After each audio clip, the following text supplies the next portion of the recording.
एक रोज रास्ते में एक महात्मा अपने शिष्य के साथ भ्रमण पर निकले। गुरुजी को ज्यादा इधर उधर की बातें करना पसंद नहीं था।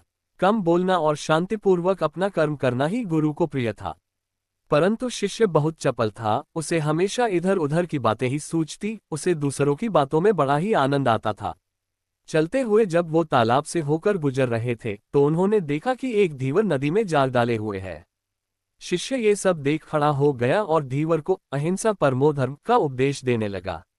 लेकिन धीवर कहाँ समझने वाला था, पहले उसने टालमटोल करनी चाहिए और बात जब बहुत बढ़ गई तो शिष्य और धीवर के बीच झगड़ा शुरू हो गया।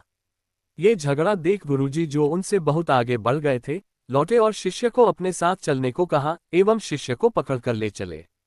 गुरुजी ने अपने शिष्य से कहा, बेटा, हम जैसे साधुओं का काम सिर्फ समझाना है, लेकिन ईश्वर ने हमें दंड देने के लिए धरती पर नहीं भेजा है। शिष्य ने पूछा, महाराज को न तो बहुत से दंडों के बारे में पता है और न ही हमारे राज्य के राजा बहुतों को दंड देते हैं, तो आखिर इसको दंड कौन देगा?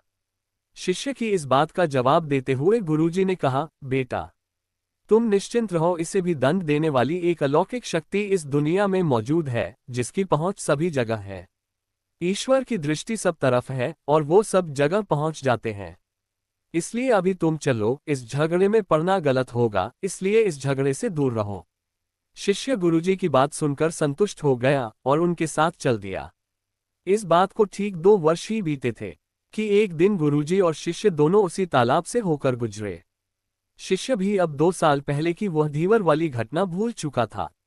उन्होंने उसी तालाब के पास देखा कि एक चुड़ैल सांप बहुत कष्ट में था, उसे हजारों चींटियां नोच नोच कर खा रही थीं। शिष्य ने ये दृश्य देखा और उससे रहा नहीं गया, दया से उसका हृदय पिघल गया था।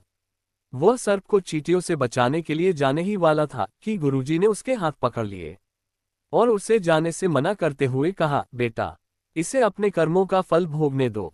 यदि अभी तुमने इसे रोकना चाहा तो इस बेचारे को फिर से दूसरे जन्म में ये दुख भोगने होंगे, क्योंकि कर्म का फल अवश्य ही भोगना पड़ता है। शिष्य ने गुरुजी से पूछा, गुरुजी, इसने कौन सा कर्म किया है जो इस दुर्दशा में यह फंसा है? गुरु महाराज बोले, ये वही धीवर है जिसे तुम पिछले वर्ष इसी स्थान पर मछली न मारने का उपदेश दे रहे थे और वह तुम्हारे साथ लड़ने के लिए आग बबूला हुआ जा रहा था। वे मछलियां ही चींटी है जो इसे नोच नोच कर खा रही है।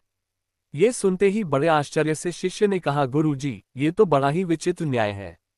गुरुजी ने कहा, बेटा, इसी लोक में स्वर्ग नरक के सारे दृश्य मौजूद हैं, हर क्षण तुम्हें ईश्वर के न्याय के नमूने देखने को मिल सकते हैं। चाहे तुम्हारे कर्म शुभ हो या अशुभ, उसका फल तुम्हें भोगना ही पड़ता है। इसलिए ही वेद में भगवान ने उपदेश देते हुए कहा है, अपने किए कर्म को हमेशा याद रखो, यह विचारते रहो कि तुमने क्या किया है, क्योंकि ये सच है कि तुमको वहां भोगना पड़ेगा। जीवन का हर क्षण कीमती है, इसलिए इसे बुरे कर्म के साथ व्यर्थ जाने मत दो।